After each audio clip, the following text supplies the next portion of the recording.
a gente que talvez não tenha conhecimento do que é a igreja em célula, a gente começa então a ter vários conceitos e pré-conceitos, né? De tudo aquilo que a gente já ouviu e tudo mais. Então nós fomos para São Mateus, essa perspectiva de iniciar a igreja em célula obedece um processo. Às vezes as pessoas elas estão somente focadas no resultado, mas se esquece que existe um processo a ser percorrido. Esse processo exige oração, exige pregação intencional, exige desconstrução, exige de alguma forma quebra de paradigmas, é um processo, né? E esse processo ele tem durado esses 4 primeiros anos. Então se alguém perguntar assim, vocês estão em que fase?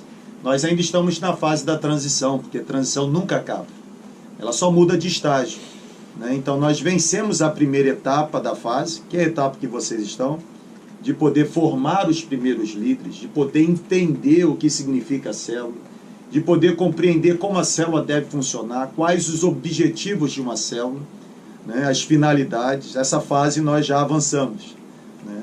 A fase de iniciar as nossas primeiras células. Eu fiquei basicamente 1 ano e meio com a pregação intencional, então durou desde fevereiro de 2012, vamos dizer assim, até setembro de 2013. Então, no dia 15 de setembro de 2013, nós formamos a primeira turma de liderança, que foi exatamente o fechamento da célula protótipo. Nós tínhamos 16 pessoas. 1, 2, 3, 4, 5, 6, 7, 8, 9, 10, 11, 12, 13... Ih, tem muito mais, né? Eu tinha apenas 16 pessoas. Então, naquele último dia da aula, com aquela célula protótipo, né? O que nós fizemos? Então eu olhei as 16 e eu pedi que as 16 se agrupassem em 4 grupos de 4. Por quê? Porque todas as 16 estavam capacitadas a liderar a célula, já estavam formadas. Então nós fizemos 4 grupos de 4 e eu pedi que cada grupo escolhesse entre si alguém que pudesse representar. Eles não sabiam, mas o que eu estava fazendo era organizar as 4 primeiras células e os 4 primeiros líderes, né? Então nós iniciamos no dia 13 de setembro de 2013 as 4 primeiras células, sendo que eram células ocupadas por pessoas que já eram líderes formados. Então isso de alguma forma facilitou o processo de multiplicação, porque de setembro a dezembro nós conseguimos sair de 4 células e pularmos para 10 células. Por quê? Porque já tínhamos os líderes preparados em cada célula. 2013 avançou, 2014 nós continuamos multiplicando. Então, assim, o nosso desafio tem sido manter viva essa visão, né? Não apenas de fazer um pequeno grupo acontecer, mas deixar de alguma forma assim bem clarificada ou clarificado o objetivo de existir uma célula. Eu disse hoje pela manhã que para nós na terceira igreja, e particularmente para mim, célula obedece um tripé, né? Então assim, célula para mim não tem a ver com modismo. Eu sou um cara extremamente apaixonado por célula. Então assim, eu não falo de alguma coisa que eu ouvi falar. Eu não vivo a igreja em célula porque conheci uma igreja em célula, me encantei com os resultados e agora porque eu quero os mesmos resultados estou fazendo a mesma coisa. Não. Célula pra gente não tem a ver com modismo. Célula pra gente tem a ver com essência bíblica. Eu nem falei isso para você, mas o Martin Lloyd Jones, né, o grande avivalista do século XIX, País de Gales, ele dizia assim, avivamento não é descobrir algo novo. Avivamento é regressar às verdades antigas. E célula, de alguma forma, me conduz a esse retorno genuíno às páginas do Novo Testamento. Porque na célula eu tenho capacidade de maximizar o meu potencial. Na célula eu tenho capacidade de colocar em uso os dons espirituais que Deus me deu. Não tem como fazer isso no culto de domingo. Porque no culto de domingo deve obedecer uma liturgia. Mas na célula, o ambiente informal, eu posso exercer o dom da misericórdia, o dom da fé. Então assim, né, eu posso de alguma forma pegar o violão e tocar, mas eu não tenho como tocar no domingo, mas aqui na célula eu posso. Então a célula para nós não tem a ver com modismo. A célula para nós tem a ver com essência. Eu acredito na liderança do leigo, porque na minha opinião, célula não tem a ver com o carisma do líder. Célula tem a ver com a intensidade como o Espírito Santo se manifesta no meio da reunião. Né? Então, célula para nós é essência. Num segundo momento, célula para nós não tem nada a ver com crescimento. E talvez aqui esteja o grande abismo daqueles líderes que gostam de trabalhar com célula, porque eles visam crescimento. E a célula não produz crescimento. Né? A célula produz saúde espiritual. E porque nós estamos saudáveis, nós crescemos. Óbvio. Né? O crescimento é resultado da saúde. Então, a célula, de alguma forma, não tem a ver com o crescimento em si. A célula significa dar a minha oportunidade de me tornar saudável em Deus. Né? E lá nós não encaramos célula como metodologia, como estrutura. Né? Alguém pergunta assim, qual método vocês usam? E eu respondo, Bíblia, oração, é isso aí. Dependência de Deus. Não, mas e a célula? A célula para nós não é método. Célula para nós é cumprir com eficiência e eficácia a grande comissão que Jesus nos deu, de fazer novos discípulos para Ele. Hoje, na hora do almoço, eu conversava com eles, uma preocupação que tem sido nossa lá na terceira igreja. Eu não sei aqui quanto já tem, assim, algum tempo na caminhada cristã, né? Então, assim, eu tenho 38 anos. E se você multiplicar 38 anos da minha existência por 365 dias, que representa cada ano da minha existência, você vai ter um resultado aí aproximado de 14 mil dias que ficaram para trás. Eu só tenho uma única e exclusiva vida que Deus me deu. Eu não tenho outra oportunidade. E 14 mil dias ficaram para trás. Eu não recupero. E eu não sei se eu terei 14 mil dias para frente. E se eu o estiver, eu não terei o vigor dos próximos 14 mil dias que eu tive até hoje. E talvez a minha grande tragédia enquanto igreja de Jesus será chegar naquele dia de prestar conta, como bom mordomo, da única vida que Ele me deu, e falar para Ele assim, né, você usou a sua vida como? E eu dizer, eu usei, eu fiz uma família, tem 2 filhas lindas. E Ele vai olhar para mim e falar assim, mas eu não pedi você para ter 2 filhas lindas. Não, mas eu construí uma igreja. E Ele vai olhar e falar assim, mas eu não pedi para você construir uma igreja. Não, mas eu casei. Não, mas eu não pedi para você casar. Eu comprei um carro, mas... E aí, de tanto eu tentar justificar, vão se esgotar as possibilidades. E aí eu vou perguntar assim, mas o que eu tinha que fazer? E aí Ele vai olhar para mim e falar assim, a única coisa que você tinha que fazer, você não fez. Que era fazer novos discípulos no meu reino. Olha para trás, quantas pessoas estão entrando no céu por causa da sua vida. Talvez essa será a nossa grande tragédia enquanto igreja. O nome que vocês usam lá é célula mesmo? Sim. A segunda é, qual que é o formato dessa célula? A programação da célula? Quando chega, tem louvor, tem boas-vindas, tem um lanche. Como que é uma célula? A maioria absoluta das nossas células acontecem à noite, dia de semana. Nós não temos um dia fixo na semana para as células. Okay. Tem igrejas que, dia de terça-feira é dia do pequeno grupo, é dia da célula. Lá não. Como a igreja ela cresceu, e aí cada pessoa tem uma rotina diferente, então cada célula... Deixa eu te interromper só para... Abre um parênteses aí. Mas você tem um culto durante a semana, uma celebração... Tem, quinta-feira.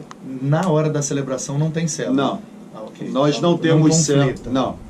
Nós não temos célula nem quinta, que tem a celebração, e nem domingo. Né? Por quê? Porque nós somos uma igreja de 2 asas. A participação na célula não substitui a participação na grande celebração. Né? Então, isso precisa ser ensinado. Por quê? Porque a grande celebração nada mais é do que o encontrão das células. Eu vivo coletivamente a explosão do que eu vivo no meu pequeno grupo. Então, assim, as células basicamente, ou na sua grande maioria, acontecem à noite, o pessoal vindo do trabalho. Então, o nosso quebra-gelo já é o lanche. Acontece que vocês fizeram ali hoje quando nós chegamos. Já tem o lanche, a galera chega lá do trabalho e já chega comendo. Né? E para nós tem sido assim um excelente quebra-gelo, porque quem é convidado, e diga-se de passagem que a célula, apesar de ter comunhão, a finalidade não é comunhão, apesar de ter estudo bíblico, a finalidade não é grupo de estudo bíblico, apesar de ter oração, a finalidade não é grupo de oração, a célula é relacionamento. Então a gente quer se utilizar do relacionamento para ganhar pessoas novas para o reino de Deus. Então nós temos o desafio de toda semana levar uma nova pessoa, um não crente. Então quando esse não crente chega, você coloca o copo de coca na mão, pratinho de salgadinho na outra, ele se desarma. Ele diz assim, pô, a galera aqui é gente boa, né? Serve até comida. E aí ele já encontra alguém que conhece, começa a conversar. Daqui a pouco, assim, é informal, hein? Não tem aquela ruptura, assim, agora vamos parar porque nós vamos começar o nosso culto de louvor. Não tem isso não, hein? A gente fala igual gente, né? A gente, enquanto o cara está comendo, quando ele menos espera, o violão já começa a tocar e o povo começa a cantar. E aí já tem aquele que ficou responsável pelo louvor, já reproduziu a cópia do que vai ser cantado para distribuir principalmente para quem é convidado, para que ele possa ler e participar. Porque a gente não faz célula para as pessoas, a gente faz célula com as pessoas. As pessoas precisam participar.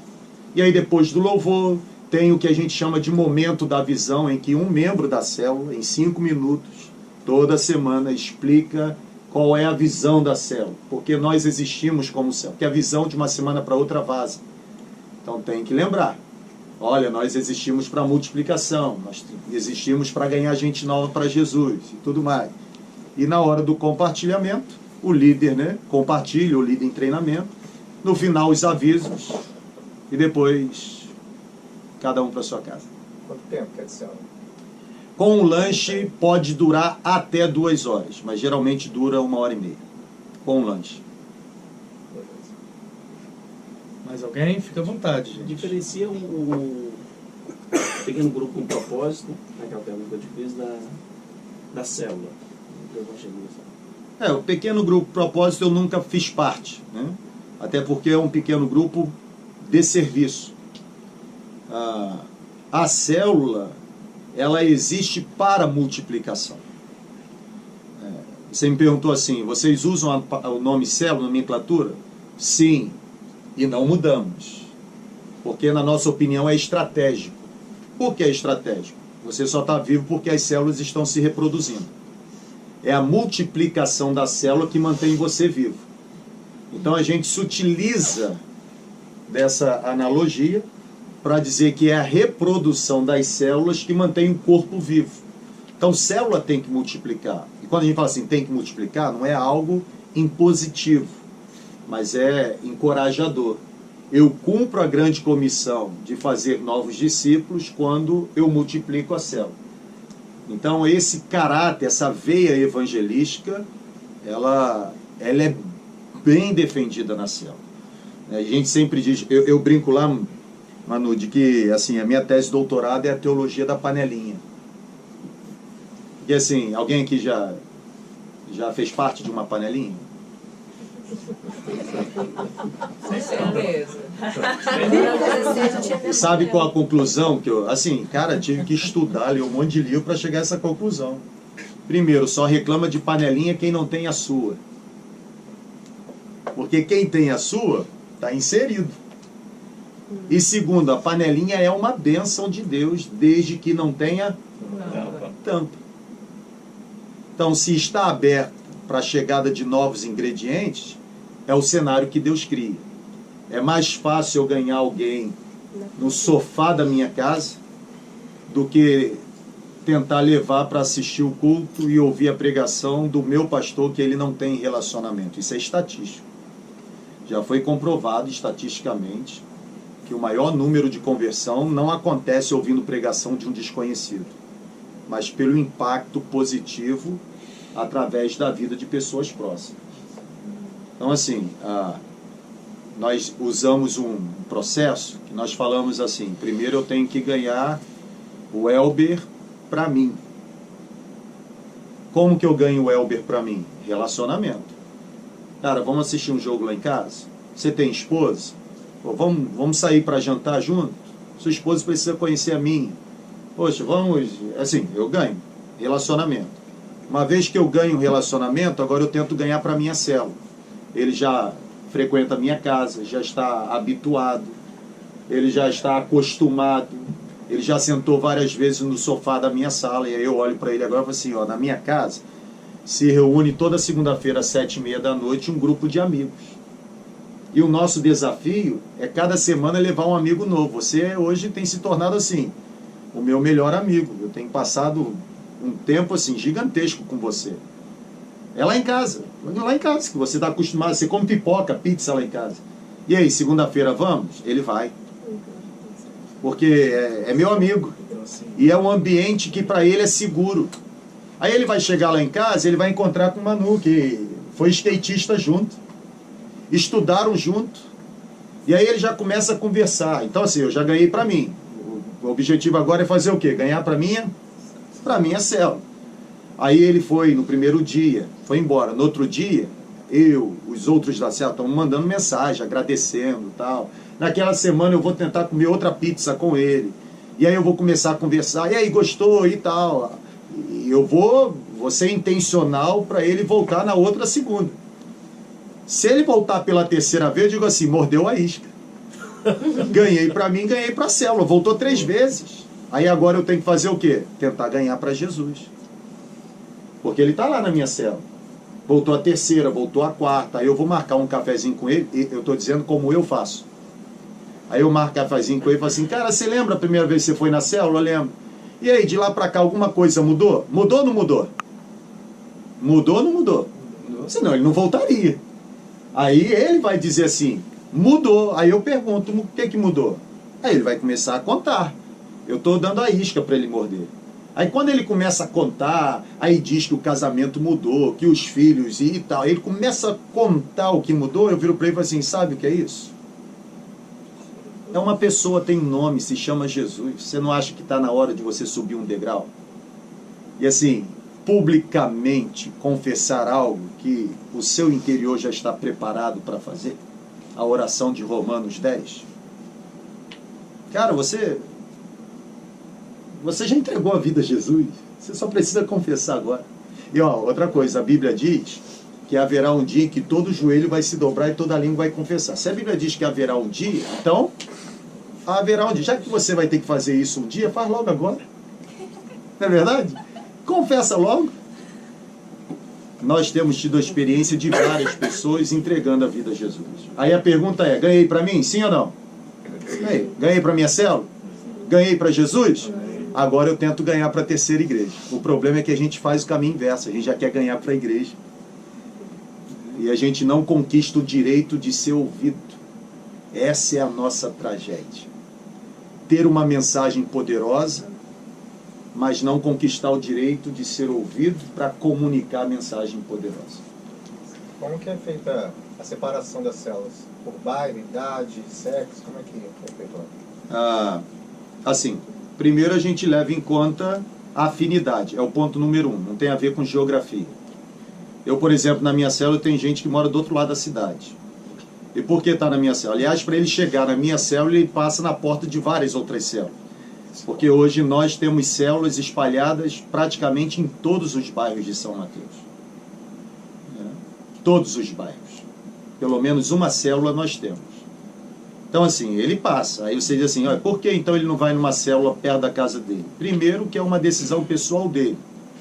Segundo, que é levado em consideração a afinidade. Porque se célula é relacionamento, então você vai estar participando de uma célula com quem você tem afinidade. Porque assim, eu estou falando de célula, vocês estão entendendo pequeno grupo, ok? Tranquilo? Tranquilo. Então assim, o que tem dia e horário para acontecer é a reunião da célula. Célula não tem dia para acontecer, célula é todo dia. Entenderam ou não? Sim. Se você tem contato com a sua célula, com o seu pequeno grupo, somente no dia e no horário da reunião, você não está em célula, você está participando de um culto no lar. Porque célula é relacionamento. Então, primeiro lugar é afinidade. Segundo lugar, tem a ver com faixa etária. Eu nunca terei na célula um jovem ou adolescente juntos. Ou adolescente na célula de adulto. Eu nunca terei. Ok?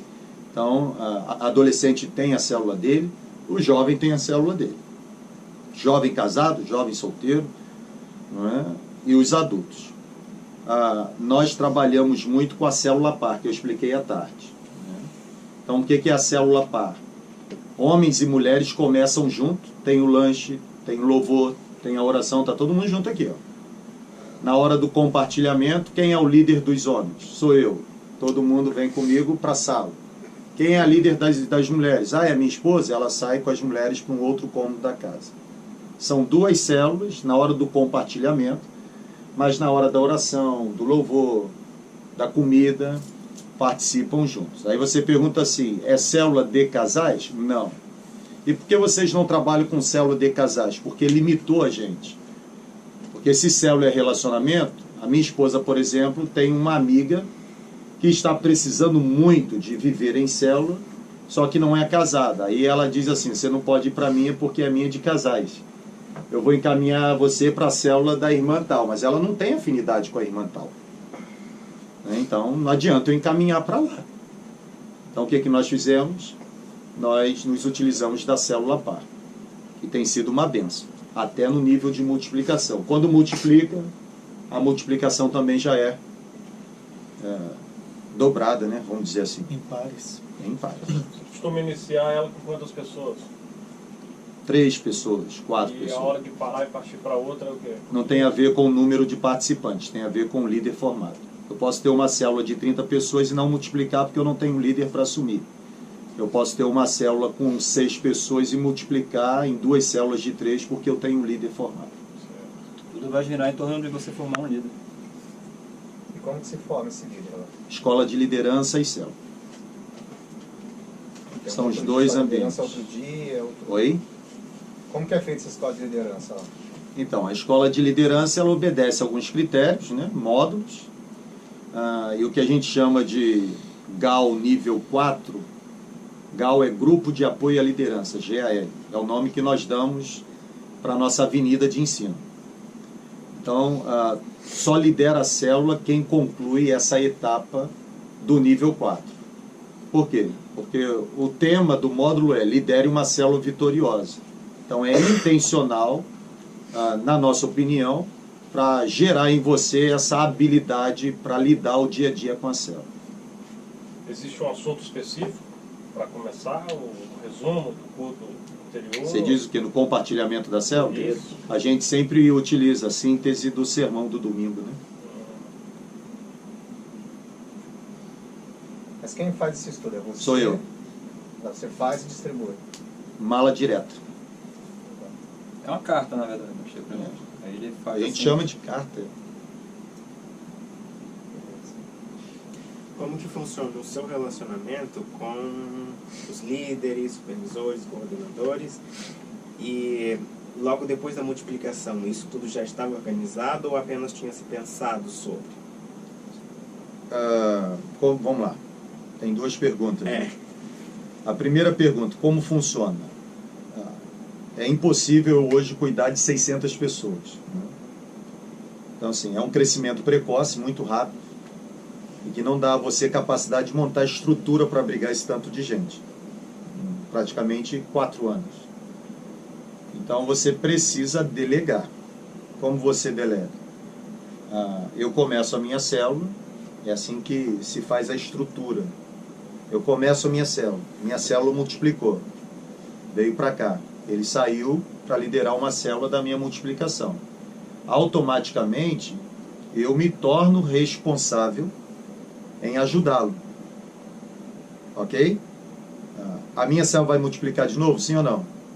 Sim. E a dele? Também. Então, os líderes que estão saindo da minha célula, as células que estão saindo da minha, de forma direta ou indireta, eu me torno responsável por esses líderes.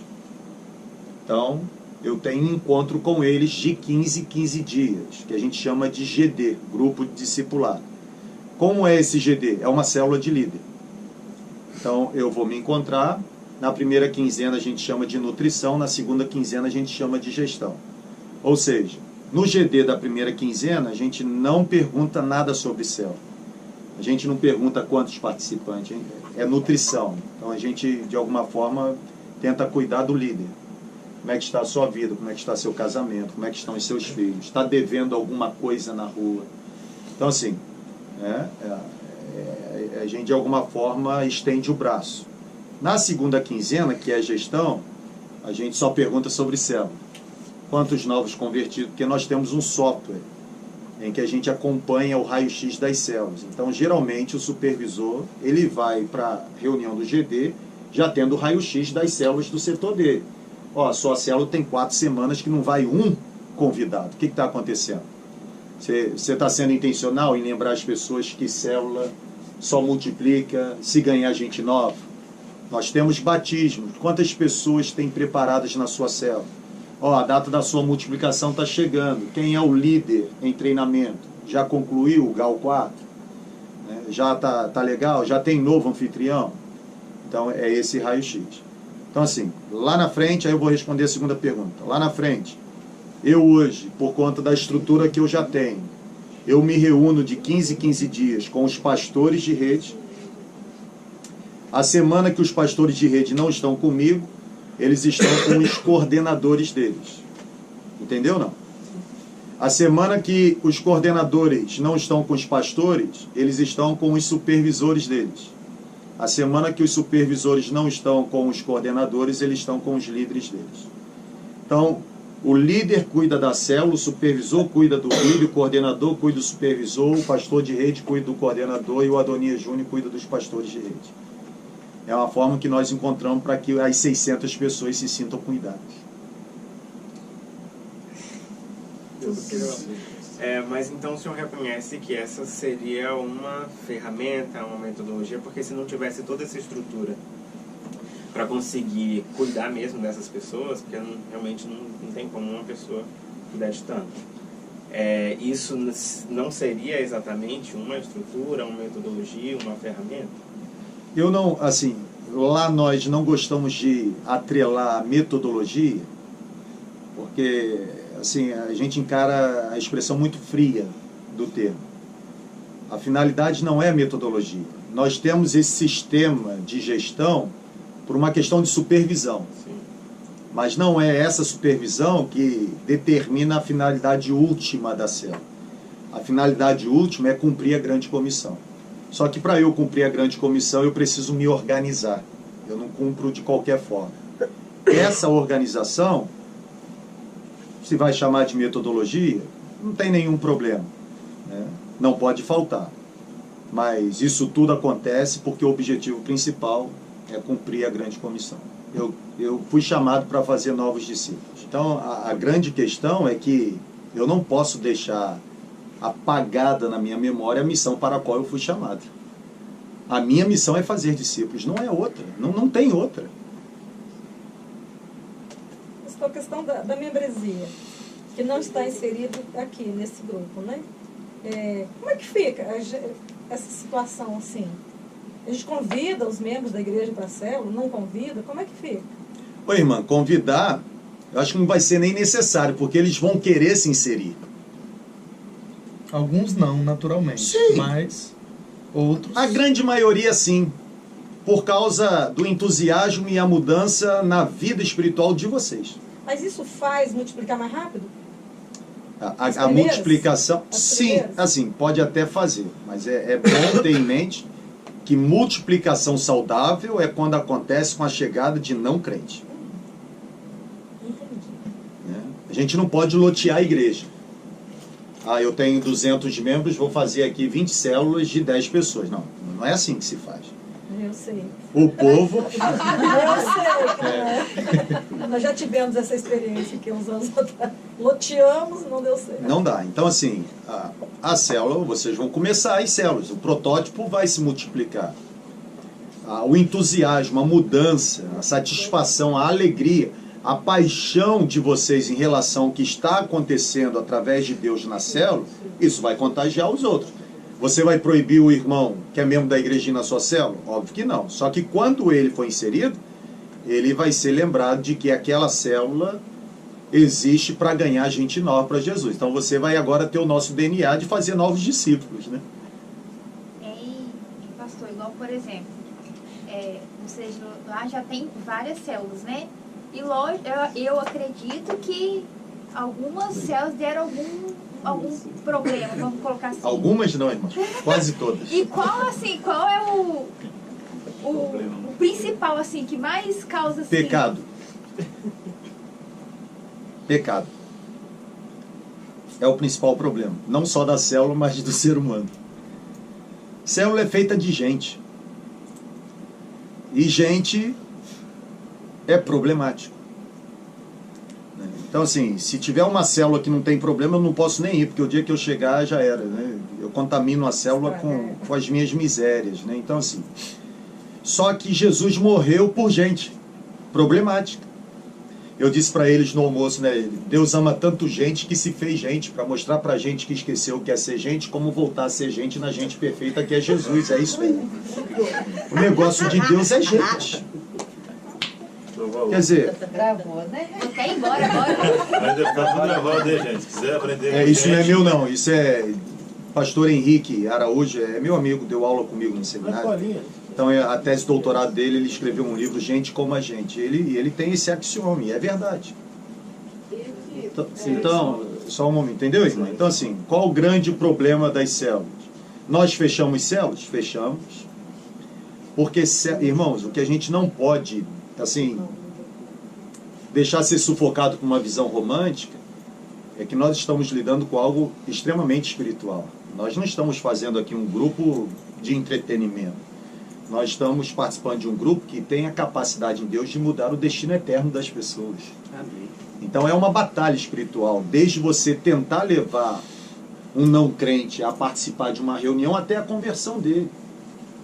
E isso serve até, eu acredito, serve até pra gente mesmo, né? Porque à medida do possível que você se propõe para fazer, né, a vontade de Deus, você automaticamente você vai, né, se renovando a cada manhã, você vai crescendo espiritualmente, até que você atinja, né, um ponto que você contamine aquelas pessoas, a pessoa olha para você e vê, pô, essa daí...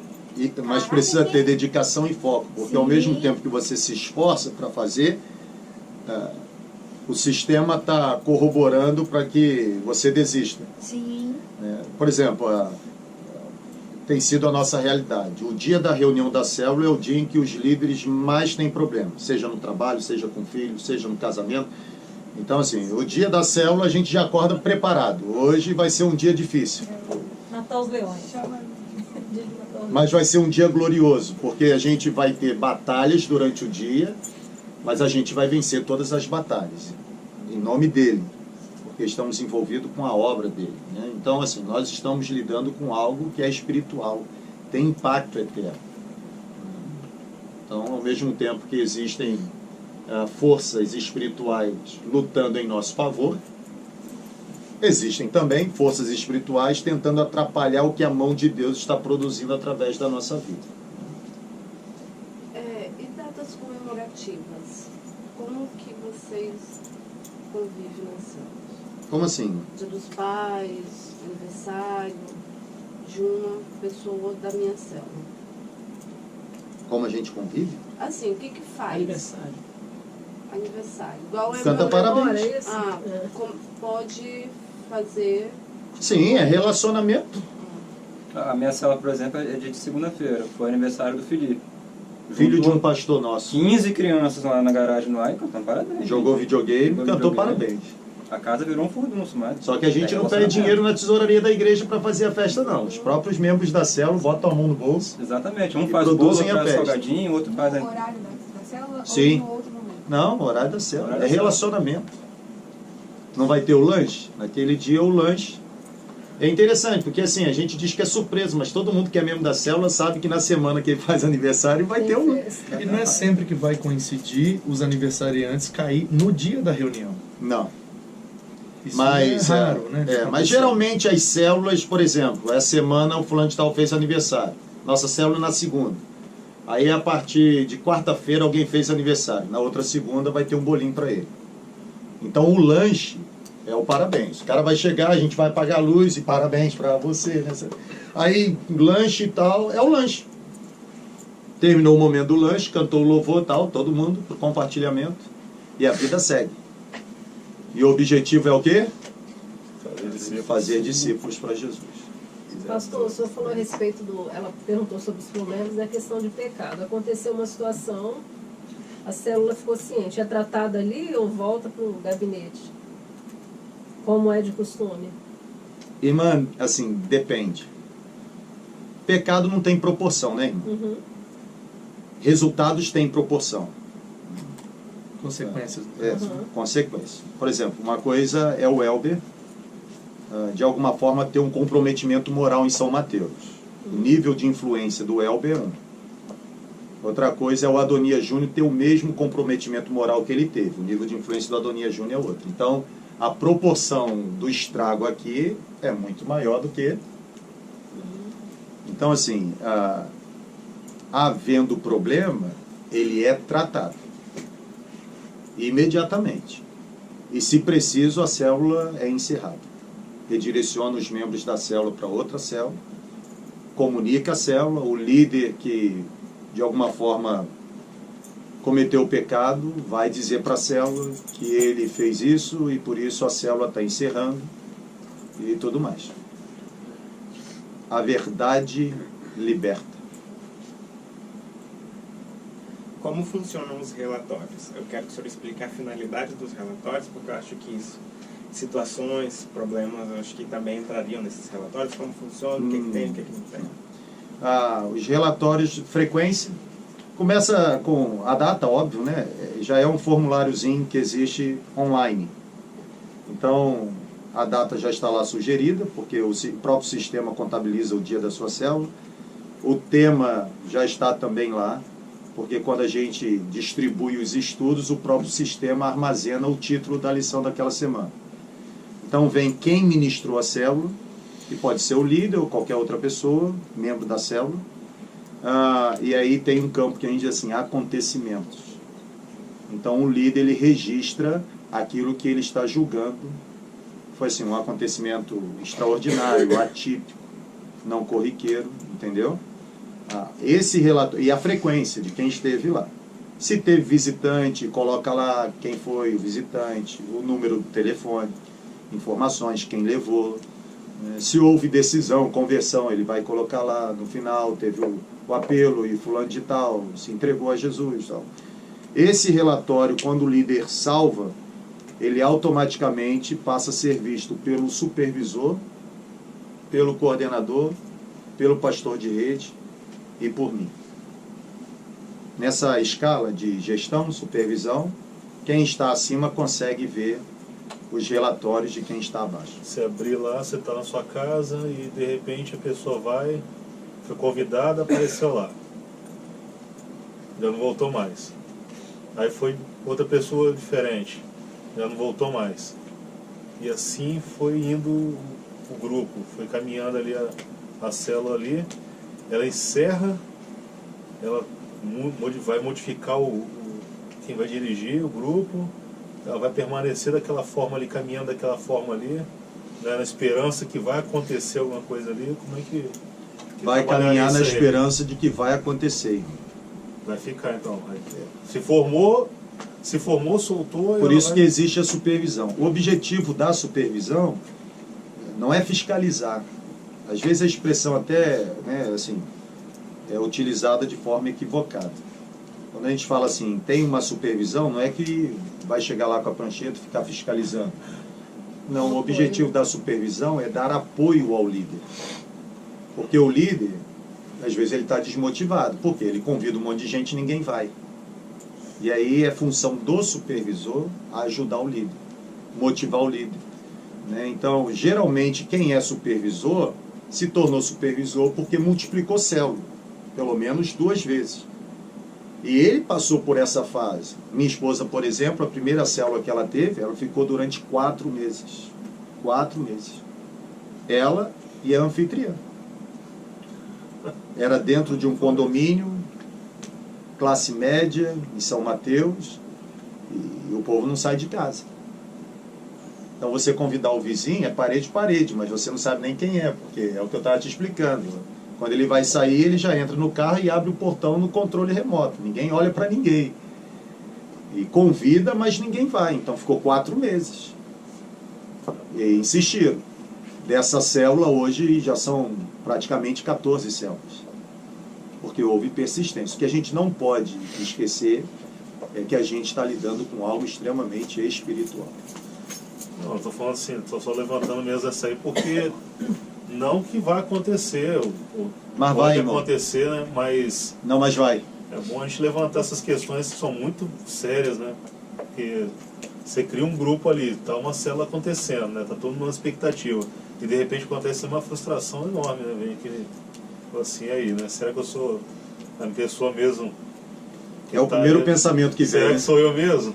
O problema sou eu? Será que eu não estou sendo líder? Carisma, como é que é isso? E aí é bom, aí o supervisor, nesse exato momento, ele vai chegar para o irmão no seu mau dia e dizer para o irmão assim, não tem nada a ver com você, sabe por quê? Porque a célula não multiplica fundamentada no seu carisma. É obra do Espírito Santo. Fica tranquilo, Deus sabe o que está fazendo. Ele está preparando o cenário. E eu acho que essa análise é uma forma de confronto realmente, para a gente rever o que nós temos feito. Se a gente fizesse isso com a igreja, a gente perceberia que isso acontece hoje e a gente não está percebendo. Quantas pessoas visitam e passam por ali e por algo que não está funcionando perfeitamente, essas pessoas não permanecem. E um outro comentário é com relação a alguns termos, assim, que me espantavam muito no começo. Como essa questão de tem que multiplicar. Eu ficava assim, ué, mas não é uma ferramenta de cuidado? Mas eu acho que quando a gente realmente está focado ali em fazer e a gente entende o que nós estamos aqui para fazer, isso não soa como pesado, soa como óbvio. Né? Tem que multiplicar porque tem que fazer esse ciclo. Está na Bíblia. Flui natural. Exatamente. E aí isso vai ser realmente uma consequência do que a gente tem que fazer por amor a Jesus e não por amor à igreja. E eu disse isso antes, né? Não é algo impositivo, é algo encorajador. A sua maior tragédia será não ter o que falar da missão que você recebeu. O videozinho que eu perguntei se o pastor já tinha transmitido para vocês, ele transmitiu, é daquele navio de resgate, né? Se lembram? Do navio lá que explode. Do pastor Rafael foi passado. O navio explode, aí há um naufrágio e tal. E algumas coisas do filme são fantásticas. Por exemplo, a festa vai começar, e aí a pessoa vive assim, não, a festa já está quase acabando. E já está quase acabando, irmão. A festa está quase acabando. Quanto tempo nós ainda temos? Nós não sabemos. Ah, mas assim, nós construímos isso aqui, aquilo tem tudo a ver com a igreja. Nós construímos isso aqui para nos sentirmos seguros. E às vezes a gente está assim. Nós construímos isso aqui para nos sentirmos seguros. Mas e o povo lá fora? Aí eu gosto do Luiz Berkoff, né? Então, assim, igreja é a comunidade dos chamados mesmo para fora. Dietrich Bonhoeffer diz que igreja só é igreja quando é igreja por de fora. William Temple diz que a igreja é a única sociedade cooperativa cujos verdadeiros beneficiados são os não membros. Então, nós existimos por causa deles. Então, a igreja não é um navio de prazeres, a igreja é um bote salva-vida. Então, quantos botes nós temos lançado? Um monte de gente morrendo e a gente lançando 3 botes? Não dá. Quando o Jales perguntou a respeito dos relatórios, você falou que tem um campo que vocês preenchem, que é assim, quem ministrou naquele dia. Então, não existe uma pessoa fixa, tipo assim, um facilitador fixo, para fazer na toda a célula? Não, o irmão aqui me perguntou como a gente forma o líder. Eu disse que a gente forma o líder na célula e na escola de liderança. Então a gente se utiliza também da célula para de alguma forma fabricar o novo líder. Entendi. Então às vezes não é a mesma pessoa. Não. Você pode intercalar com o líder em treinamento, por exemplo. Até porque quando houver a multiplicação, ele já precisa não quer estar dizer, habituado. Que é aleatório. Não, hoje é vai aleatório. ser você. Aí falou assim, quem ministrou, falou... Não, é porque às vezes um cara está formando 2, 3 líderes na mesma célula. Aí uma semana ele bota um, aí volta com ele. 2, 3 semanas ele bota um outro, volta para ele. 2, 3 semanas ele bota um outro, porque ele pode multiplicar. Esse é a nossa... Se eu estiver errado, você me corrige. Mas às vezes a gente fica assim, eu tenho que multiplicar uma vez, então eu vou formar um líder. E se eu identificar meia dúzia de líderes e formar os 6 ao mesmo tempo, treiná-los e multiplicar em 6? Eu, por exemplo, lá na minha célula, eu sempre digo para... Tô errado? Não, pelo contrário. Eu, por exemplo, na minha célula, eu digo para os meus amigos lá, né? Olha, aqui na célula eu vejo todo mundo como líder em treinamento. Andou, falou, respirou, para mim... Pode liderar. Por quê? Porque se eu invisto o ciclo todo só nele, e se ele não render, não avançar, não romper, eu perco a multiplicação. Então, assim, eu vou investindo, né? Eu estou olhando aqui, estou olhando ali, pode ser que eu, assim, na minha opinião, será ele, mas na verdade o vento está direcionado para lá, né? Eu não quero perder o ciclo. Fala assim... A gente já bateu bastante nessa tecla e eles estão bem cientes, mas queria ouvir na sua perspectiva. Às vezes há aquela falsa impressão de que para eu liderar uma célula, para eu facilitar um PG, eu preciso saber Bíblia, eu preciso já ter liderado na igreja, eu não conheço nada, eu não tenho experiência, eu sou novo na fé e tal, e tal, e tal. Né, esse perfil do líder, o que é que de fato ele precisa ter para começar a liderar? Amar Jesus. Ter uma paixão por Jesus ao ponto de levar outros a amarem Jesus tanto quanto. Então, assim, é óbvio que nós damos uma formação básica, por isso que existe lá a escola. Não vai soltar o cara do nada lá no céu. Tem a escola, mas liderança para nós não tem a ver com posição. Liderança para nós não tem a ver com o carisma do líder. Liderança para nós não tem a ver com poder intelectivo, academicismo, não, nada disso. O maior líder numa igreja pode não ser o pastor. Às vezes o maior líder de uma igreja pode ser um funcionário. Porque liderança não tem a ver com posição, liderança tem a ver com influência. Lá na igreja do pastor Rafael, por exemplo, no Coroado, o rapaz, eu estou até para trazê-lo aqui, o rapaz que mais multiplicou lá é um leigo. Multiplica mais do que todo mundo junto. Isso, assim, deixa eu contar mais uma heresia minha, posso não? Tranquilo? Mas assim, né, a igreja de Jerusalém foi liderada por leigo. Né? Sim. Quem eram os 2 líderes da igreja de Jerusalém? Pelo menos no início. Atos 4 diz. Pedro e João. Eram os 2 que iam às 3 horas da tarde para a oração. Eram os 2 que estavam representando. Não é verdade? Sim ou não? Sim. Gente, né? Mas Atos 4,13 traz a biografia deles. E qual era a biografia de Pedro e João em Atos 4,13? Homens simples ou comuns e indoutos. Está lá em Atos 4,13. As autoridades, porque eles falaram em nenhum outro há salvação, porque debaixo do céu nenhum outro nome é dado entre os homens pelo qual... E as autoridades de alguma forma ficavam assim, admiradas pela intrepidez como eles falavam, porque sabiam que eram homens simples e indoutos. E aí vem o Novo Testamento, vocês sabem, foi escrito em grego koiné, né? Não foi o clássico. E aí os 2 adjetivos cuja tradução para nós aparece como simples e indouto é o agramatóis, sem gramática, indouto, e é o idiotas, simples. Quer dizer, aí vem o John Stott, pregador inglês, assim, 2 idiotas iletrados liderando uma igreja que cresce absurdamente. Porque não tem a ver com a nossa capacidade, tem a ver com o poder no primeiro do Espírito sermão. Santo. E às vezes a gente está tão, assim, convicto da nossa capacidade, né? Então, assim, não tem a ver com a gente. Não tem a ver com a nossa habilidade. Líder bom é aquele que fala 30% e deixa a galera falar 70%. E se ele conseguir falar 10%, melhor ainda, né? A célula não é grupo de estudo bíblico. Na hora de apresentar o compartilhamento, a célula não é um ambiente para eu fiz uma análise e aí do grego foi para o latim. Não é isso não. A célula é o seguinte, por exemplo, essa semana nós estamos falando sobre oração. E aí nós usamos o pastor Mateus 6, né, quando Jesus condena a forma como os hipócritas oravam e ensina uma oração para os discípulos. E aí a gente começa a célula, por exemplo, se nós estivéssemos agora aqui em célula, eu iniciar dizendo assim, o que você pensa sobre oração? E você? Vocês estão falando. Aí você assim, mas eu penso isso, eu penso aqui, ok. Aí eu vou para o primeiro ponto, olha, a Bíblia está dizendo que Jesus nunca criticou oração sincera. Ele criticou oração longa, cujo objetivo era ostentação. Alguma vez você já orou para se sentir importante? Você já passou por aquela experiência, né, de ser chamado para orar e aí agora você tem que impostar a voz? Eu fui criado assim, gente. Eu fui criado assim. Eu nunca fui bom de oração. Aliás, culto de oração sempre ocupou na minha escala de prioridade, assim, um nível muito baixo.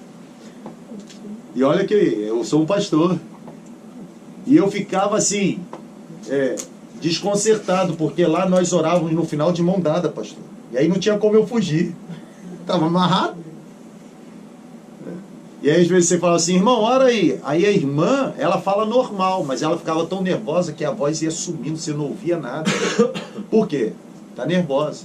Em contrapartida, você pediu outro irmão, ele enchia o peito, ele não fala daquele jeito, mas ele enchia o peito e começava. Né? Excelentíssimo. Excelentíssimo, excelso. Tu que estás acima de todas as galáxias e tal. Então assim, não tem nada a ver com isso, né?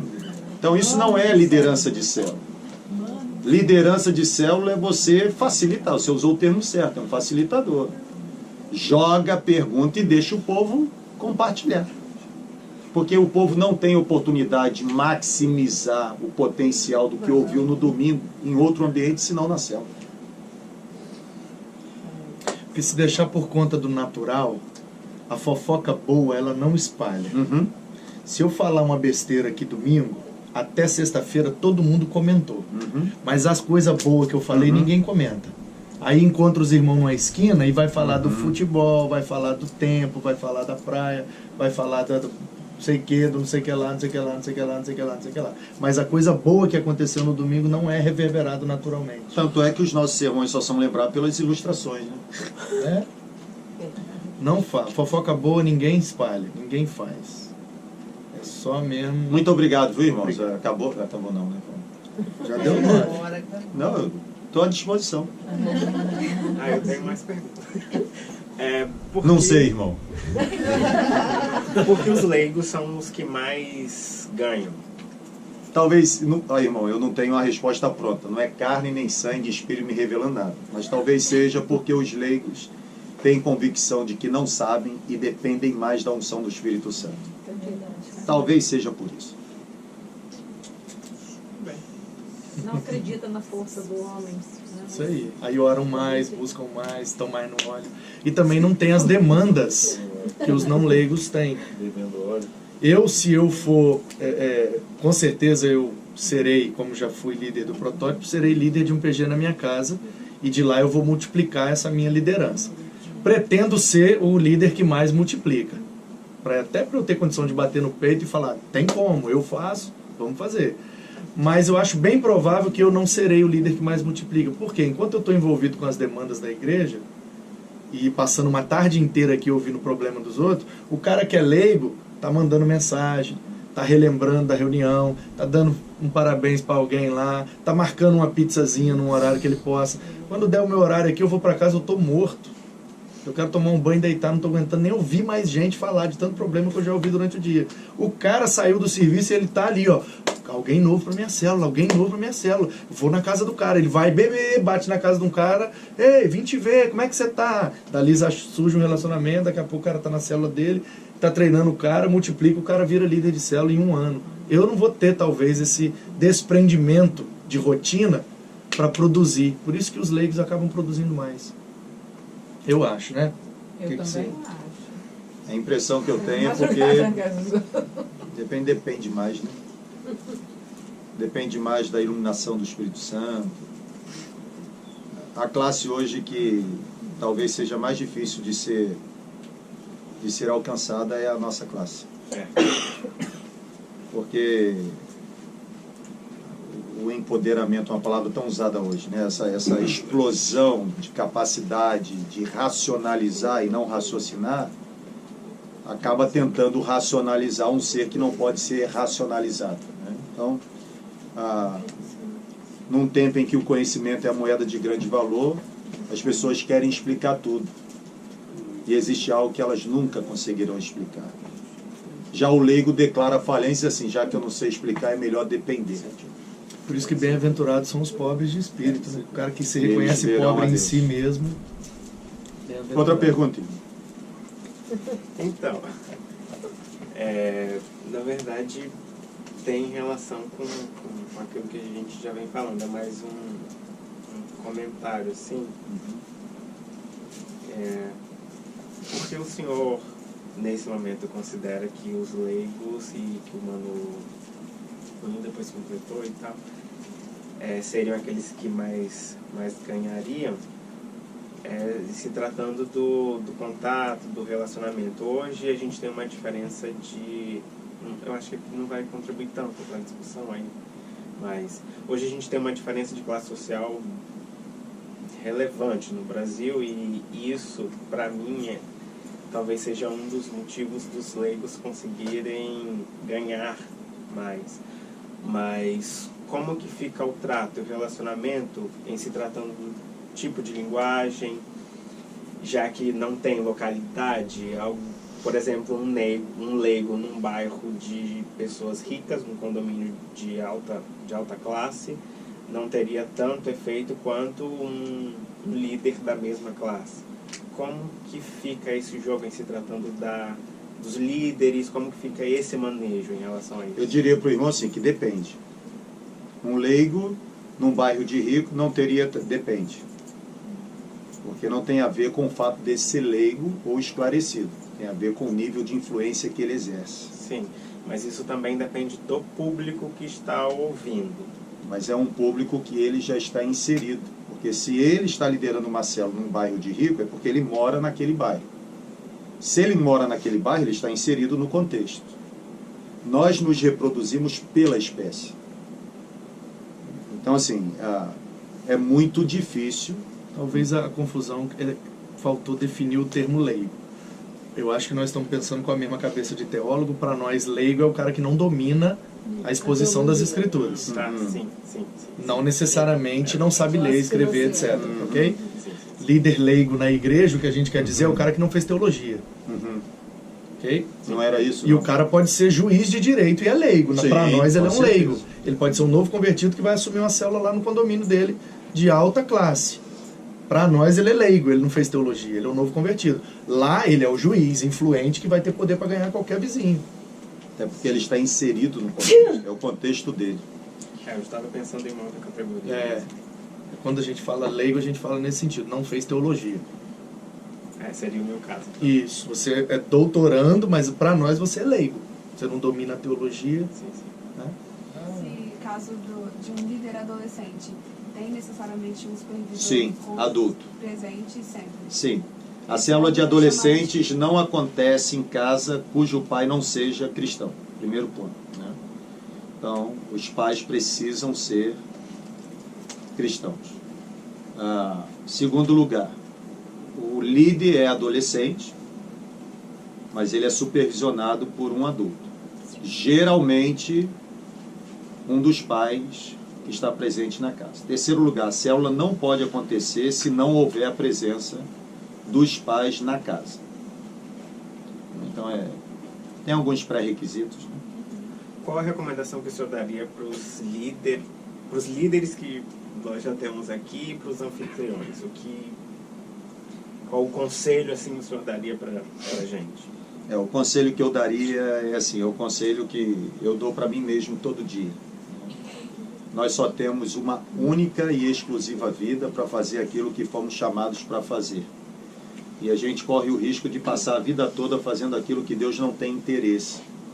Então, liderar célula ou hospedar uma célula, na minha opinião, é a função mais nobre que a gente pode realizar enquanto filho de Deus, porque nós estamos participando daquilo que a mão de Deus tem interesse em produzir. Teremos dias em que haverá uma pessoa na célula? Teremos. Mas a presença de Jesus vai estar ali. Teremos dias em que haverá 10 pessoas na célula? Teremos, haverá. Não haverão, né? Impessoal. Então, assim, haverá 10 pessoas na célula? Teremos. Por quê? Porque a presença de Jesus está ali. Então, eu preciso todo dia ser lembrado do que eu estou fazendo. É para Ele, por causa dEle, os resultados são deles. Eu só quero ser esse cano desobstruído por onde a bênção dEle passa e alcance quem está ao meu redor. Desistir? Jamais. Eu sou uma pessoa extremamente apaixonada por céu. Há algum tempo atrás da minha vida, pela educação que eu tive, se eu me mudasse de cidade ou estado, a primeira coisa que eu faria era procurar uma igreja da denominação para participar. Hoje, se eu mudar de estado ou cidade, a primeira coisa que eu faço é procurar uma igreja em célula para estar. Se não houver igreja em célula, eu ligo para o meu pastor e peço para iniciar uma célula na minha casa. Porque eu acredito no poder que há na reunião no templo, mas também na reunião nas casas. Ganhar gente sentado no nosso sofá é assim, é melhor do que ganhar gente na multidão. Eu posso falar uma coisa, pastor? Eu acho que tudo isso tem mexido muito com a cabeça da gente. Né? Você disse que cresceu num lar cristão, né? Eu também. Você deve ser bem mais novo que eu. Mas eu acho que... Parece, irmã? Obrigado, parece? Acredito que sim. Obrigado. Mas é aquilo que você falou, né? Posso ficar aqui mais 2 horas, tá? Eu acho que muita coisa tem mexido com a cabeça da gente, muita coisa mesmo. Para melhor. Eu, assim, trabalho com música na igreja.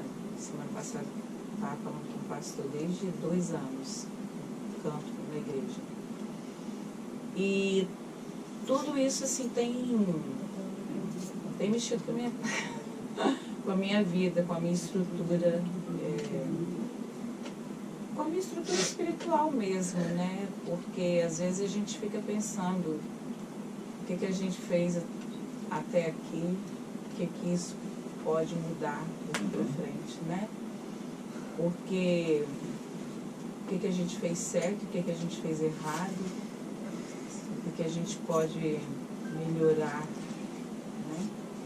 E todos os pré-requisitos, assim, do que a gente aprendeu, né, pastor? Porque a gente veio de um tradicionalismo muito grande e para mexer com isso tudo na cabeça da gente, graças a Deus, que não tem, assim, não tenho tido resistência a nada, às mudanças, sabe? Para mim, na minha cabeça, tem mudado muita coisa, mas para melhor.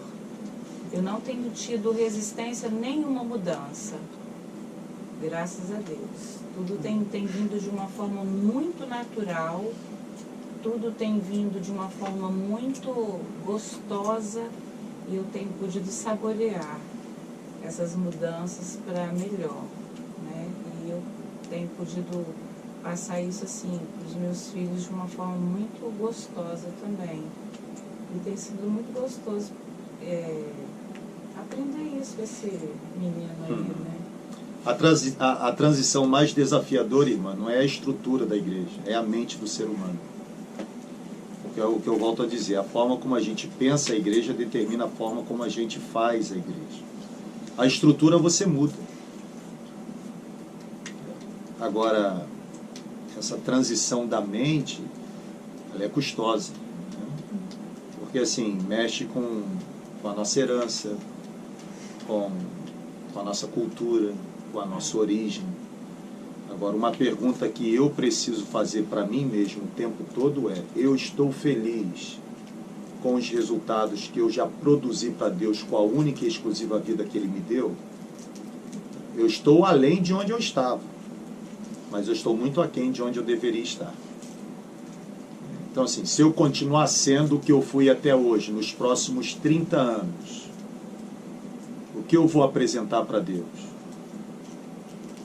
Eu não quero correr o risco de passar a vida toda envolvida naquilo que Ele não tem o menor interesse. Todo dia de manhã eu faço a mesma oração. Eu acordo 6 horas da manhã, não porque eu gosto, eu não gosto de acordar cedo, mas acordo porque eu tenho que levar minhas filhas no colégio. 7 horas, 7h10 eu estou de volta em casa. E aí eu sento no meu sofá, e aí eu pego a minha Bíblia todo dia. O livro que eu estou lendo, mas antes de abrir, seja o livro, seja a Bíblia, eu faço a minha oração. E todo dia é a mesma coisa. Esse assim, você repete as palavras todo dia. Porque assim, Jesus não condenou a repetição, Jesus condenou a vã repetição. Então eu digo para Deus todo dia, né? Obrigado pela noite, obrigado pela família, obrigado pela saúde. E eu não tenho a mínima ideia do que o Senhor vai fazer hoje. Mas eu peço por bondade e misericórdia, não me deixe de fora daquilo que a tua mão estiver produzindo. Eu quero estar envolvido no que Deus está fazendo. Essa é a razão da vida. Por isso que eu amo o céu. Assim, se você achar que é exagero falar, é só trocar o verbo, não tem problema. Mas é exatamente o que eu sinto. Eu não falo de célula no campo teórico. Eu falo de célula porque eu tenho célula na minha casa. A minha filha lidera a célula, minha esposa lidera a célula. Eu falo de célula porque isso mudou o nosso jeito de ser igreja de Deus. Eu quero que o meu sofá seja um instrumento de Deus para ganhar o máximo de pessoas para Jesus. Pastor, eu estou há 55 anos dentro da igreja. Minha idade? 55 anos. Eu tenho mais 2, né? Tenho 57, eu sou mais velho. De igreja, eu sou mais velho daqui, né? Eu digo assim, dói muito mudar. Dói mesmo, dói no corpo, na alma, na mente, no emocional, dói tudo. Porque a gente vem, igual a Lília está falando, né? A gente vem de nosso Deus, é muito diferente de tudo que a gente está vivendo hoje, né? Mas eu tenho me perguntado isso nos últimos anos. Isso está dizendo, o que eu fiz até hoje, que resultado produziu, o que eu posso fazer diferente daqui para frente. Mas é isso, gente, dói muito. E eu sempre tenho falado na nossa classe de EBD que os que estão chegando agora são muito felizes por estar chegando agora, já aprendendo a viver nessa nova visão, vamos dizer assim, né? Do que a gente que está aqui há muitos anos. Nós não perdemos o nosso tempo, claro que não. Mas tanta coisa poderia ter sido feita diferente. E hoje, como eu sinto essa dor de mudar, porque eu quero mudar, quero que Deus mude isso na minha vida, eles não estão passando por isso. Eles chegaram já nessa nova, naquilo que eu quero ver hoje e que é muito difícil. Né? Há anos que eu estou passando por essa metamorfose, né, pastor?